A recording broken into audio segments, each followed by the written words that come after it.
nghỉ để 3 đêm. Giờ này thì các sư sẽ vô đảnh lễ nơi chính điện của một ngôi chùa. Bên trong là thờ tôn tượng của Đức Phật A Di Đà, giáo chủ của Tây Phương. A Di Đà nhìn xem khắp cõi đang trông chờ mong mỏi chúng sanh. Hiện hào quang ngũ sắc hiền lành để tìm kiếm những người hiền đức. Đây ạ, xin lỗi quý vị.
Một buổi sáng ở Indonesia.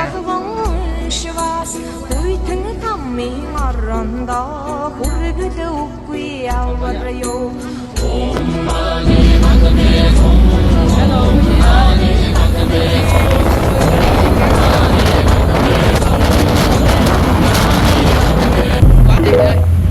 Có 45 phút hồi tới rồi. Dịch vụ chân chỉ là Ngoài đây nóng hơn đi. dạ ở ngoài mà thầy. Ở trong là máy lạnh đó thầy, ở trong ngoài thì nắng lắm. Thiên nhiên mà.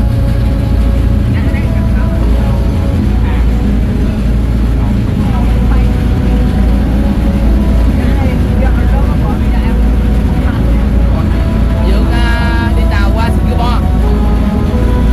Đang đi tàu Singapore gì à?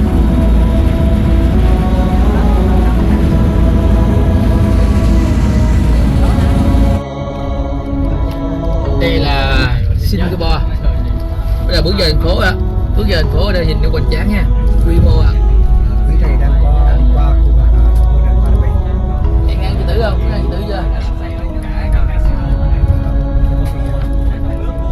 Dạ, đang đi vào Singapore bây giờ. 90% of the trees you find here can be found here. Dạ, dạ. 我们可以看看，现在那边过去吗？要下去，不可以下去，不下去，过去，要开车过去。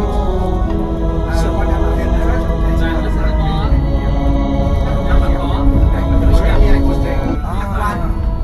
我们玩一下。Anyway, we can negotiate this.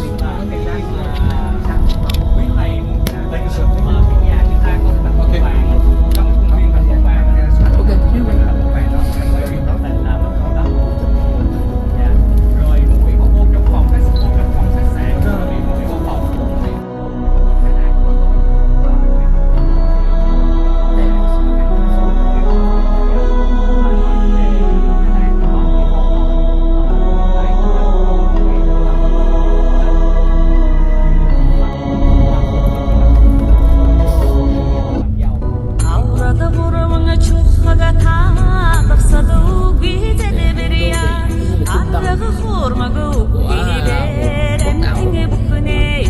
Đất nước Singapore.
Dạ, chúng ta tiếp tục vào. Ồ, cái xe có mui cho lên cành đẹp vậy.